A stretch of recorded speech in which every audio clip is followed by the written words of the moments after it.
This is typically how we like to set up our Haines Hunter offshores. So just Dan and I are going to do a quick walkthrough today just to show you how we set them up. They all come the offshores with the standard with the anchor winch obviously, and so what we're looking at there is the anchor winch, lockable bin to be able to get there for maintenance. John Haber loves his 32mm tube, so I have to mention that for him. So 32mm bow rails, but really what you're buying with the Haines Hunter is that incredibly fine entry point. I believe they are still the softest riding boat in Australia. Just for quietness and for the ability to ride it's spectacular. They don't call them offshore for that reason. They are just a brilliantly riding boat. And what we've got there is we also use the factory easy tow trailer. So it's got a full ladder frame right down the centre to support the boat.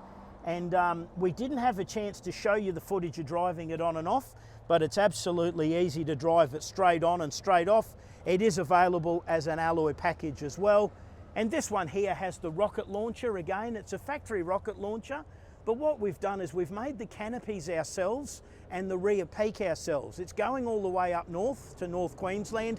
It gets very, very hot up there. So we've made an extension canopy that is removable. And he's also got a zip, if you can just see the two zip runners under there, Danny. He can get access to his rods, but he's got shade because everybody's got kids and you've got to take them as well. Walking down, that one there was our display boat. It was ordered in black. If you're going to spend this much money on a boat, guys, make it look good. That's the way I see it. Bring you around the back here, hydraulic steering. And this one here was actually rated to a 200 horsepower. Normally the 150, 175 is enough, but Luke loves his horsepower, so it's got a 200 on there, just a little over 42 knots, but the fuel economy was still pretty spectacular when cruising. And just come this way as well, Dan. The last thing to really show, we've got the Lenco trim tabs on there. On a deep V, you really do need to have the trim tabs. So we've got the Lenco trim tabs, nice and easy to use, still actuated from the front, fuel tank filler, and we've got the two live bait tanks in there. The factory built a big dash. You can actually go a 16-inch.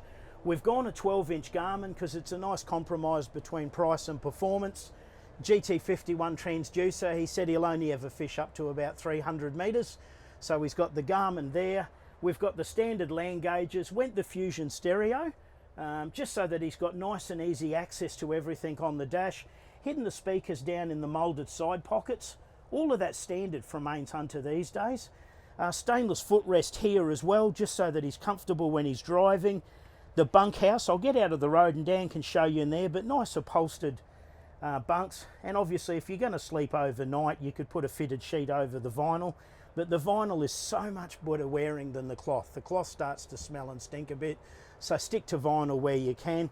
It's got the offshore seats with the bolsters on them obviously as well, so the bolsters come up, and if we need somewhere to stand, we've done that as well. This one here's the fly-by-wire version of it. So it's got the drive-by or the DEC binnacles. Everything's done digitally these days, and it's just incredibly precise to be able to do so. So I know the digital costs a little bit more, but it's not where you want to be scrimping on it, guys. I would be spending the money on it. It just makes it a better boat. What we've done here, the factory supplied two hoops for the customer, and what we've done is we've just tailor-made a couple of cushions to go with his eskies. They're split lids. The idea behind the split lid is that you don't have to keep sliding them in and out, so we can lift them up, get them done. We've got the brackets to slide them in and out, but the idea behind that was we just colour matched that with the carbon fibre on there. This one does have the full rear lounge. They are removable, so when you're fishing, again guys, just make the choice between family and fishing. For Luke it is a family boat rather than just fishing, so he's got children, he's doing that. We've also got a saltwater deck wash fitted there as well. That deck wash will just make things easier to keep clean. The next 5.9 I've got coming though, I have deleted the carpet and we've added the option for sea deck. So there's just little things that we're trying to do to constantly improve the product. They've got the best hull, but if we can just turn it into something a little bit more user-friendly in Queensland, I think we're all on a winner. Pretty substantial baitboard there as well, Dan. We should probably show them that before we're done. And of course we've got the live bait tanks as well in there with the aerator. So that's all done there.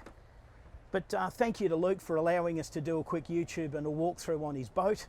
come and see us, Brisbane Yamaha, the home of Haines Hunter in Queensland. Give the boys a ring. Everyone's prepared to write you up, do a contract for you and tailor make the boat to your needs. Thanks again for watching and be safe on the water.